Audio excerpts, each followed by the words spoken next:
wabarakatuh. Perkenalkan, nama saya Nurul Hikmah, saya dari kelompok 6. Nah, di sini kami akan menjelaskan beberapa paparan materi tentang bagaimana proses dari kebijakan publik tersebut, atau materi yang pertama yaitu bagaimana ilustrasi dari pengawasan dan evaluasi kebijakan publik. Nah, materi ini juga akan disampaikan oleh saudara saya Nurul Amania sebagai pemateri pertama dan saya sebagai pemateri kedua. Nah, adapun materi yang selanjutnya yaitu akan disampaikan oleh saudara Rasdi, yaitu bagaimana proses pengawasan dan evaluasi dari kebijakan publik. Nah, selanjutnya saudara Nurul Asmi akan menjelaskan mengapa perlu proses pengawasan dan evaluasi dari kebijakan publik.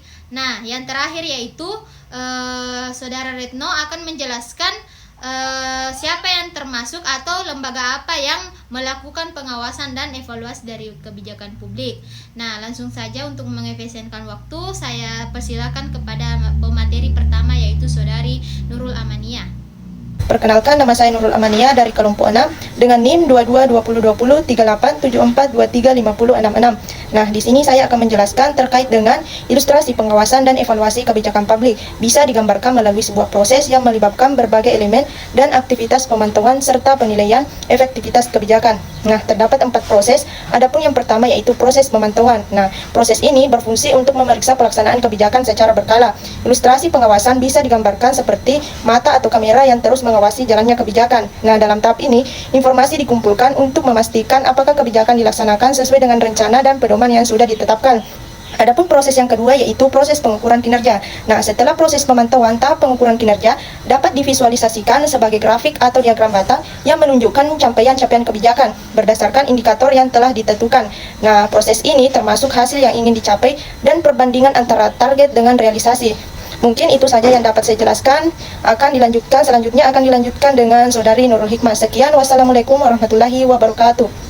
Perkenalkan, nama saya Nurul Hikmah dengan NIM 22203874235067. Nah, di sini saya akan melanjutkan paparan materi yang tadinya dibawakan oleh saudari Nurul Amania, yaitu ilustrasi, evaluasi, dan pengawasan kebijakan publik, di mana bagian-bagian dalam ilustrasi dalam kebijakan publik itu meliputi evaluasi dampak. Nah, di mana evaluasi dampak ini merupakan ilustrasi evaluasi dampak bisa digambarkan sebagai kaca pembesar yang menganalisis dampak kebijakan terhadap masyarakat, ekonomi, maupun lingkungan atau aspek lainnya.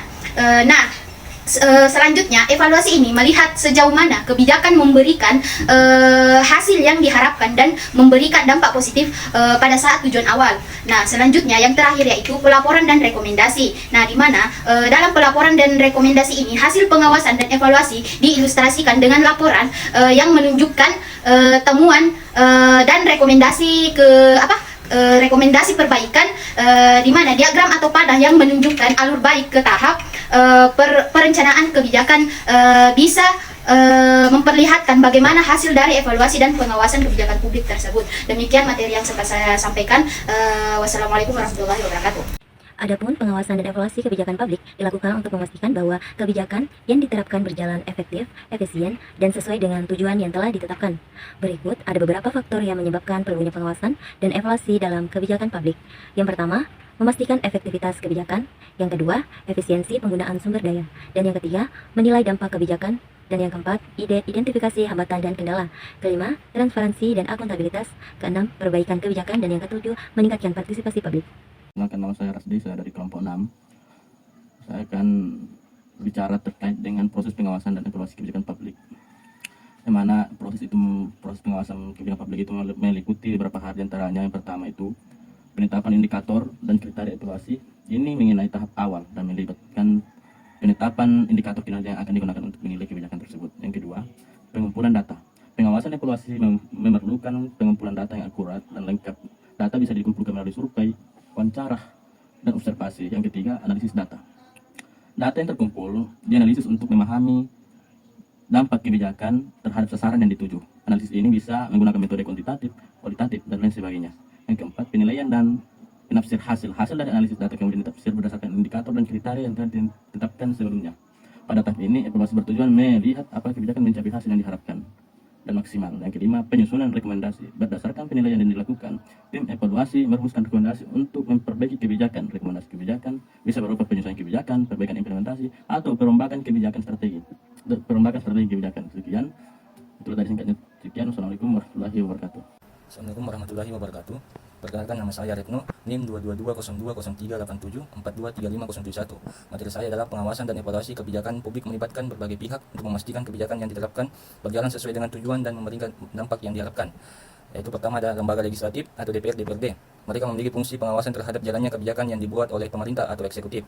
Kedua, lembaga eksekutif, pemerintah, kementerian, lembaga dan dinas terkait melakukan evaluasi internal terhadap kebijakan yang mereka diterapkan. Ketiga, Badan Pemeriksa Keuangan atau BPK. BPK bertanggung jawab untuk mengaudit penggunaan anggaran negara, termasuk anggaran yang digunakan dalam penerapan kebijakan publik. Keempat, ada Ombudsman. Ombudsman bertugas menerima dan menindaklanjuti laporan masyarakat mengenai maladministrasi atau pelanggaran dalam menerapkan kebijakan.